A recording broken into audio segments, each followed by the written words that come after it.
Assalamualaikum warahmatullahi wabarakatuh. Hi everyone, let me introduce myself.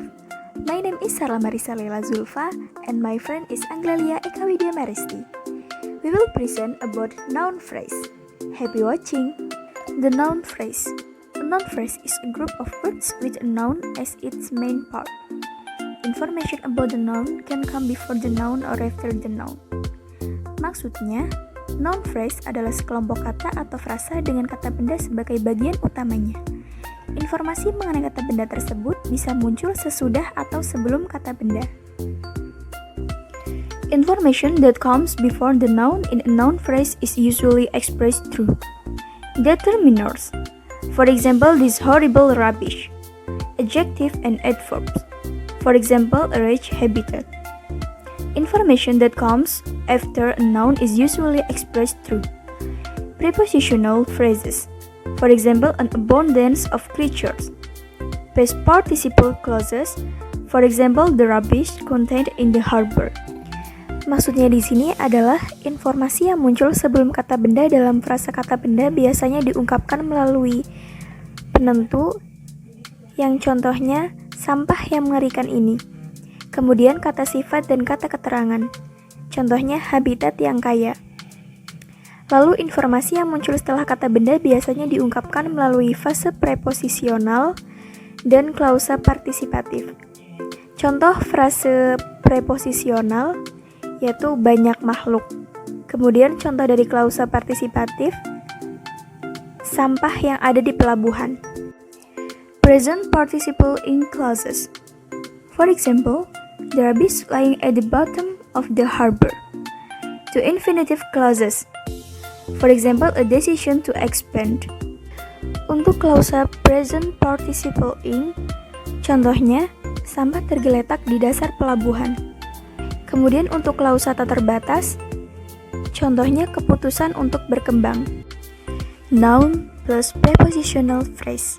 We can add information after a noun by using a prepositional phrase. Common preposition in these phrases are of, in, for, on, to, with. For example, possible sites with submerged rubbish. A rich habitat for an abundance of creatures. Of is the most common preposition used in prepositional noun phrases. It's used after nouns of quantity or containers. An abundance of fish. Example, quantity. A packet of biscuit. Example, container.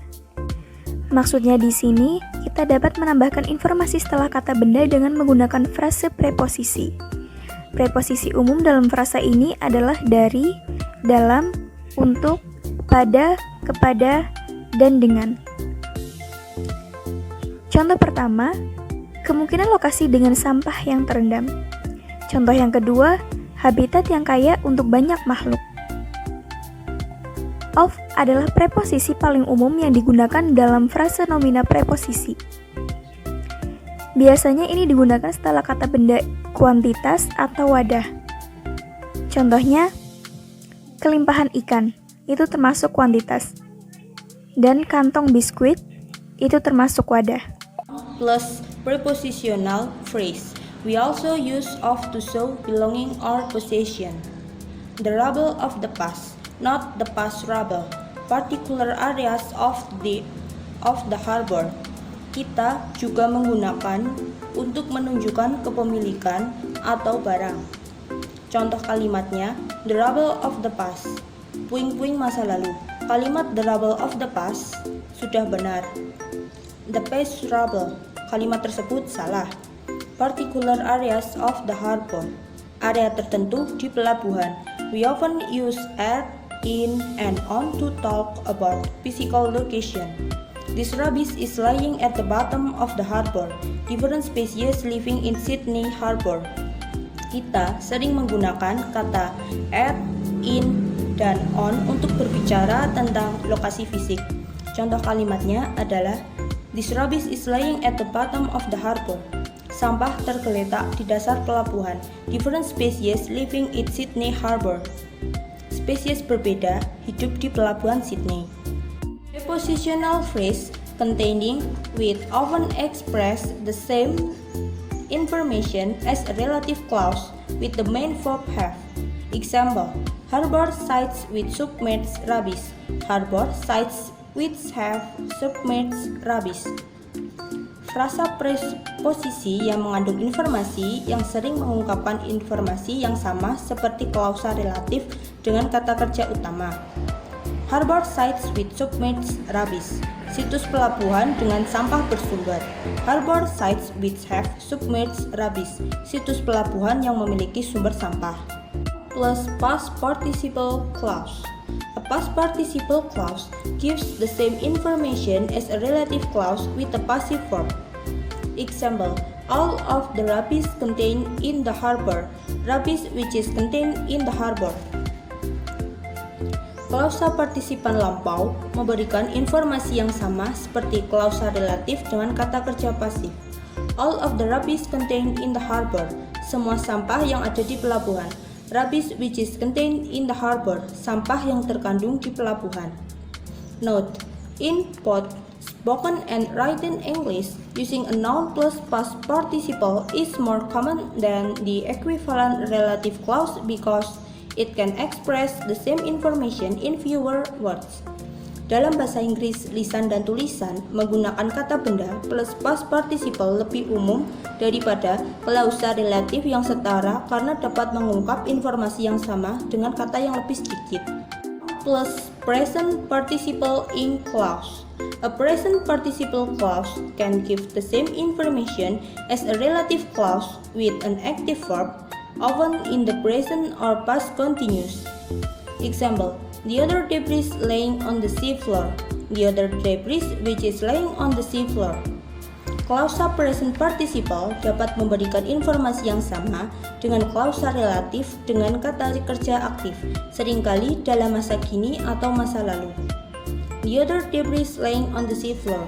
Puing-puing lain yang tergeletak di dasar laut. The other debris which is laying on the seafloor. Sampah lain yang tergeletak di dasar laut. Note: the noun plus present participle clause is also more common than the equivalent relative clause. Klausa kata benda plus present participle juga lebih umum daripada klausa relatif yang setara. Noun plus to infinitive clause. To infinitive clause are used to show a purpose or intention and usually follow nouns of time, place, manner, and quantity. Time to go, the place to visit, a way to look at it. Klausa to infinitive digunakan untuk menunjukkan tujuan atau maksud dan biasanya mengikuti kata benda waktu, tempat, cara, dan kuantitas. Time to go, waktu untuk pergi. The place to visit, tempat yang dikunjungi. A way to look at it, cara untuk melihatnya. Noun followed by the to infinitive are related to verbs also followed by the to infinitive. Example, decide, plan, or plan. A decisions to expand, decide to. Our plan to build a new hospital, plan to. Kata benda diikuti oleh to infinitive terkait dengan kata kerja juga diikuti oleh to infinitive. Contohnya, memutuskan, rencana atau rencana. Keputusan untuk memperluas, memutuskan. Rencana kami untuk membangun rumah sakit baru, berencana untuk. Thank you for watching this video. If there are some mistakes, I'm so sorry. Wassalamualaikum warahmatullahi wabarakatuh.